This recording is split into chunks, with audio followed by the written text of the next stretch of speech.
Hi నమస్తే, నేను మీ Nandini. Welcome back to Nandini Ramesh world.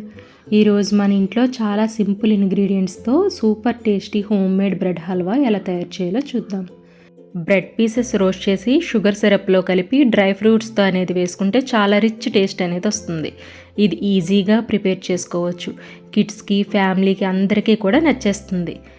First నేను 10 బ్రెడ్ పీసెస్ అనేవి తీసుకున్నాను. ఇవి మనం ఫ్రెష్ కాబట్టి ఓవర్ నైట్ అనేది ఫ్రిడ్జ్లో స్టోర్ చేసుకొని తీసుకోవాలి, లేదంటే ఆయిల్ అనేది ఎక్కువ అబ్జర్వ్ చేస్తుంది. ఇప్పుడు మనం దీన్ని పక్కనున్న సైడ్ బ్రౌన్ కలర్ అనేది కట్ చేసేసుకోవాలి. వీటితో వేసుకున్నా పర్వాలేదు, కానీ హల్వా అనేది మంచి టెక్స్చర్ కోసం నేను కట్ చేసేస్తున్నాను. ఈచ్ వన్ 4 పీసెస్ కట్ చేసుకోవాలి.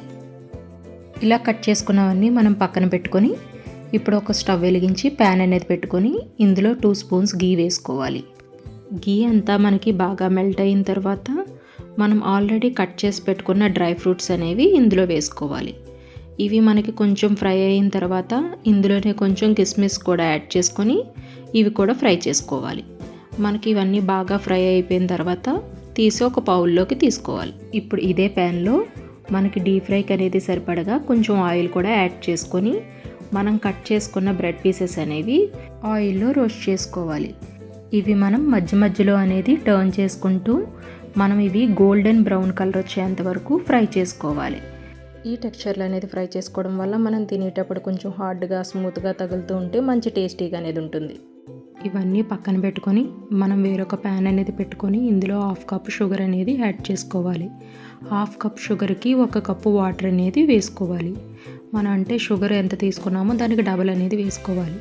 ఇది మనకి గులాబ్ జామ్ పాకం కన్నా కొంచెం ఎక్కువగా పాకం పట్టుకొని అలాగని తీగ పాకం కూడా పట్టకూడదు. ఇలా జస్ట్ అయితే సరిపోతుంది మనకి.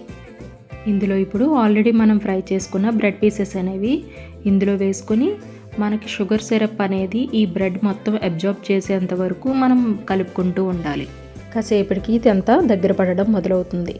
ఇప్పుడు ఈ టైంలోనే మనం కాచి చల్లార్చుకున్న పాలు 1/2 కప్పు తీసుకోవాలి. ఇవన్నీ మనం ఇందులో యాడ్ చేసుకొని మనం బాగా మిక్స్ చేసుకోవాలి. అలాగని బాగా ఎక్కువగా స్మాష్ చేసేయకూడదు.